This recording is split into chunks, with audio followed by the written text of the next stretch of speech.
Hello दोस्तों, आज हम आपको ले चलेंगे नीलगिरी के पहाड़ों में बसी हिल स्टेशन की मलिका यानी ऊटी की हसीन वादियों में, जहां ठंडी हवा और बादलों का दिलकश मंजर आपका खैर मकदम करता है। इस सफ़र में हम सवार होंगे मशहूर ऊटी टॉय ट्रेन में और फिर खो जाएंगे खूबसूरत कर्नाटका हॉर्टिकल्चर गार्डन में। तो चलिए शुरू करते हैं ऊटी का ये यादगार सफ़र। इस सफ़र की खूबसूरत शुरुआत होती है हम सफ़र एक्सप्रेस के साथ, जो हमें सीधा ले जाती है कोयम्बटूर तक। वहाँ से ट्रैवलर की सवारी करते हुए हम पहुँच जाते हैं हनी बी पर, जहाँ की लजीज स्नैक्स और गरम गरम चाय का लुत्फ़ उठाने के बाद सर्द हवाओं ने अपना रंग दिखाना शुरू कर दिया। और फिर बाकी का सफ़र तय करते हुए हम पहुँच जाते हैं कुन्नूर रेलवे स्टेशन। यहाँ पर हमें नज़र आती है वो चीज़ जिसका हमें बेसब्री से इंतज़ार था, नीलगिरी के पहाड़ों की विंटेज टॉय ट्रेन। लेकिन ट्रेन में स्टीम इंजन ना देखकर दिल में हल्की सी मायूसी जरूर हुई, मगर इन दिलकश वादियों ने वो मायूसी पल भर में दूर कर दी, क्योंकि स्टीम इंजन वाली ट्रेन कम चलती है और उसकी टिकट शुरू होते ही तुरंत बुक हो जाती है। फिर क्या था, हमने अपने कैमरे को तैयार किया और ट्रेन में धीरे धीरे ऊटी की तरफ अपने सफ़र को शुरू कर दिया। मगर कुछ ही दूर जाकर ट्रेन ने अपने पहिए पर जैसे लगाम लगा दी और तभी हमने देखा ट्रेन उल्टा चलने लगी। तब समझ में आया कि इंजन ट्रेन को ढकेलकर आगे बढ़ता है। खूबसूरत वादियों के बीच सफ़र करते हुए हम पहुंचते हैं पहले स्टेशन वेलिंगटन पर। उसके बाद नज़ारों का सिलसिला जारी रहा और हम पहुंच गए दूसरे स्टेशन अरुवनकड़ू पर। इसी सफ़र में नीलगिरी के शरारती बंदरों ने बगल वाले मुसाफिर की टोपी चुरा ली। इसीलिए आप भी इस टॉय ट्रेन का सफ़र करें तो थोड़ी सी सावधानी ज़रूर बरतें। और इसी सफ़र के बीच हम पहुंच गए केटी स्टेशन, जहां से फिर एक बार नज़ारों का जादू शुरू हुआ। एक छोटी सी एडवाइस, इस ट्रेन में लेफ़्ट साइड की विंडो सीट बुक कीजिए, क्योंकि ज़्यादातर दिलकश नज़ारे इसी तरफ मिलते हैं। और फिर हम पहुंचते हैं लवडेल स्टेशन, जिसके बाद आती है सफ़र की आखिरी मंजिल उडागम मंडलम यानी ऊटी स्टेशन।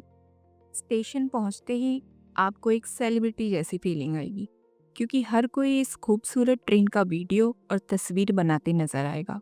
इस टॉय ट्रेन का फुल वीडियो देखना हो तो लिंक डिस्क्रिप्शन में मिल जाएगा। और जब हम अपना सफ़र ख़त्म करके स्टेशन के बाहर आए तो खूबसूरत वादियों के बीच खड़ी इस स्टेशन की इमारत का नज़ारा वाकई लाजवाब था। खूबसूरत नज़ारों से आंखों को सुकून देने के बाद अब बारी आती है पेट को खुश करने की। तो इस भूख को शांत करने के लिए हम पहुंच गए A2B यानी अद्यार आनंदम भवन। यहाँ पर हमने भरपेट नाश्ते का लुत्फ़ उठाया और सीधा रवाना हो गए अपने होटल की तरफ, यानी ग्रीन एप्पल रेजिडेंस, जो रेलवे स्टेशन से ज़्यादा दूर नहीं था। यहाँ हमने एक डिलक्स रूम बुक किया था। रूम काफ़ी साफ़ सुथरा था और उसकी कंडीशन भी काफ़ी अच्छी लग रही थी।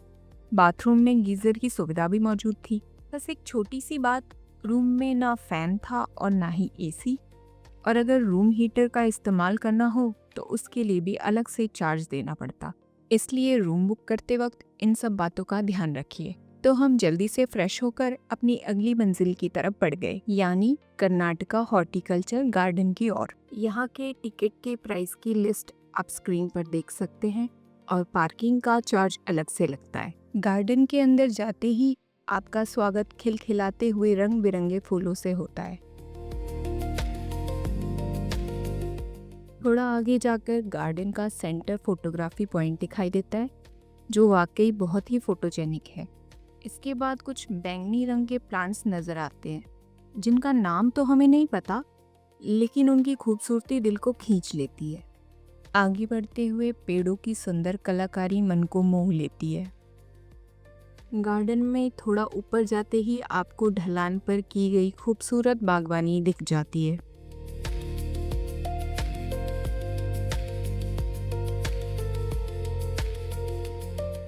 और इसके बाद छोटे छोटे गोल कंक्रीट से बने वॉकवे, जो आपको बचपन के खेल याद दिला देते हैं।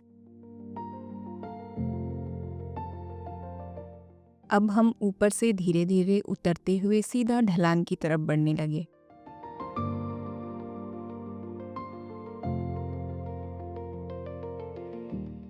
पहले पड़ाव पर कैमरा घुमाते ही वादियों का खूबसूरत नज़ारा खिल उठा।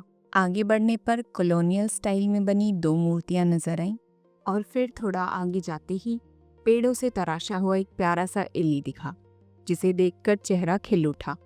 उसके थोड़ा नीचे पेड़ों से बनाया हुआ एक भूल भुलैया था, जिसमें जाते ही लगता था जैसे हम इस भूल भुलैया में खो जाएं। चलते चलते हम आ गए गार्डन के सेंटर पॉइंट पर। इसे पीछे छोड़ते हुए हम पहुंच गए एक खूबसूरत फूलों के बाग में।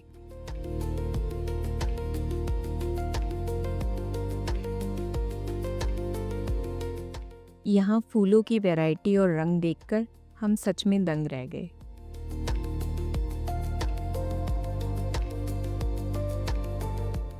धड़ाधड़ फोटोशूट के बाद हम बढ़ चले फाउंटेन की तरफ।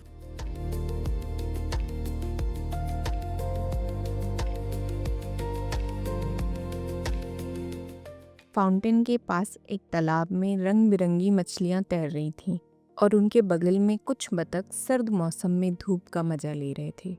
जैसे ही हमने कैमरा ऊपर की तरफ घुमाया, हमें दिखा एक हैंगिंग ब्रिज और उसे देखते ही हमसे रहा नहीं गया।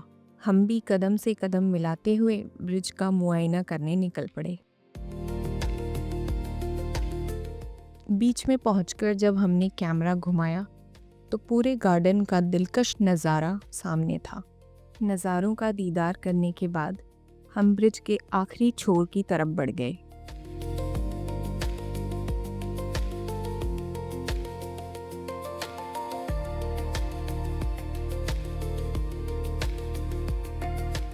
कर्नाटका हॉर्टिकल्चर गार्डन में एक खूबसूरत वक्त बिताने के बाद हमने इस जगह को अलविदा कहा और निकल पड़े लोकल मार्केट को एक्सप्लोर करने।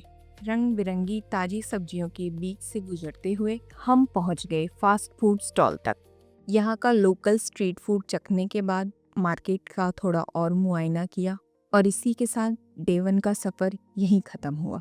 डे 2 में हम आपको ले चलेंगे Paikara lake, Paikara waterfall, pine forest, Doda Betta tea factory and chocolate factory और डोडा बेटा की उन चोटियों पर जहां हम बादलों से बातें करेंगे। तब तक के लिए टाटा बाय बाय।